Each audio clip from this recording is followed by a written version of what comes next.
Magandang umaga. Akyat tayo sa Mount Pinatubo Crater. Simulan natin sa... siyempre, paano kami nakarating dito. Para ma-appreciate natin ang lugar, hindi pwede yung balikan.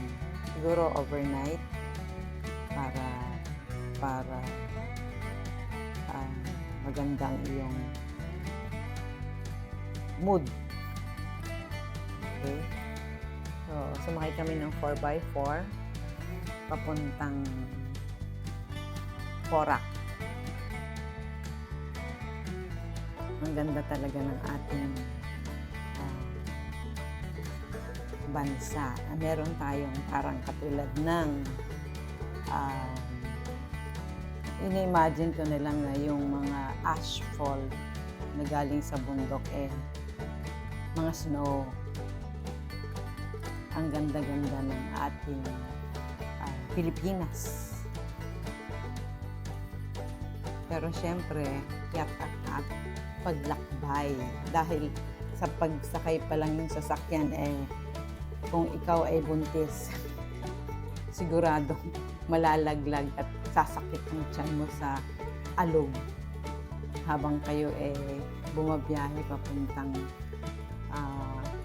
Mount Pinatubo. Medyo maalikabok. Kaya lang yung panahon niyan umulan ng madaling araw kaya hindi gaanong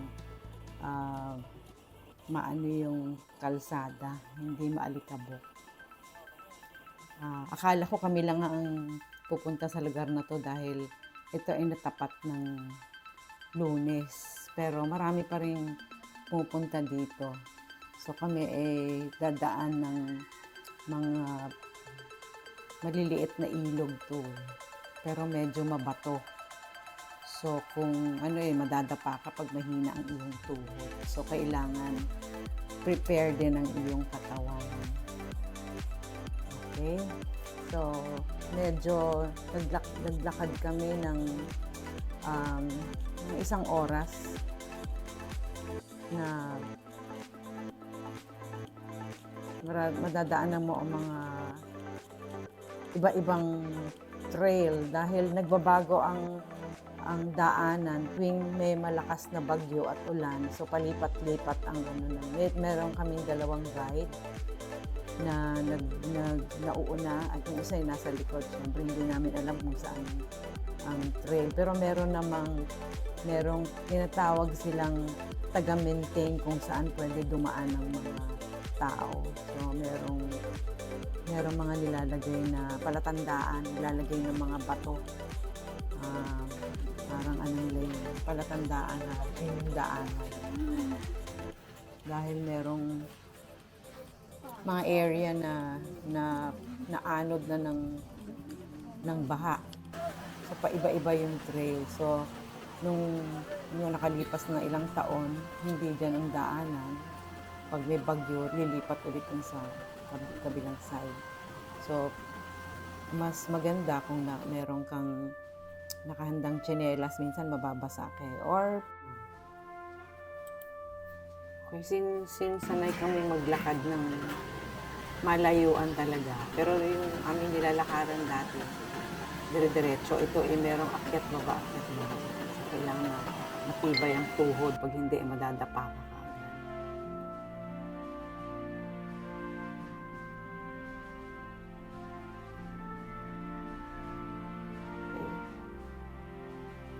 So, magbaon kayo ng tubig. Siyempre, pag nauhaw, inom ng tubig.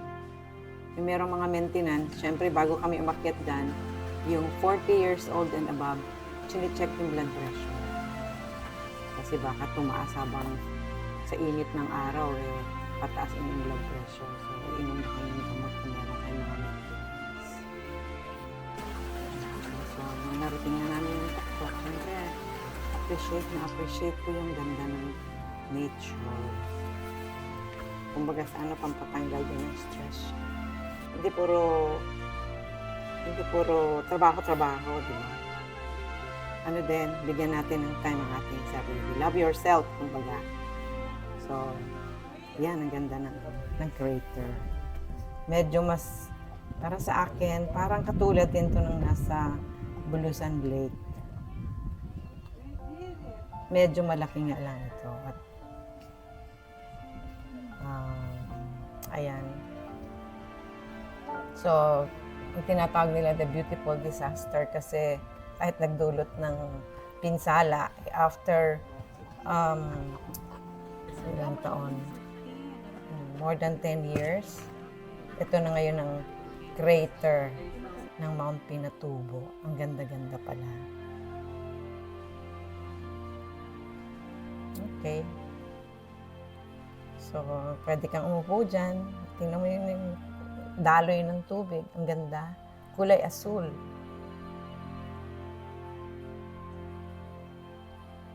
Sana makarating din kayo dito. Matutulungan din natin kasi yung mga katutubo, parang hanap buhay na rin nila to eh.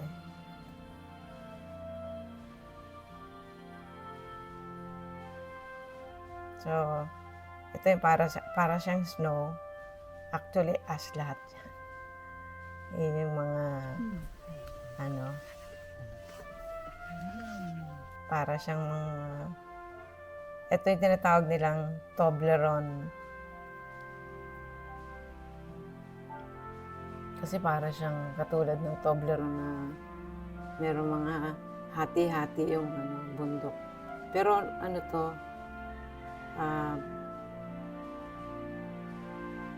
siguro dati na tong bundok.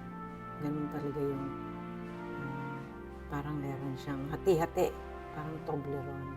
Pero ang ganda. Para kang wala sa Pilipinas. Para kang nasa ibang bansa.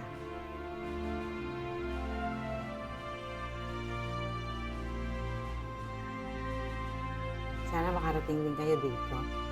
Pero agahan yung sarili. Dapat healthy tayo para makaakyat tayo ng Mount Pinatubo. Sana nag-enjoy kayo. Salamat.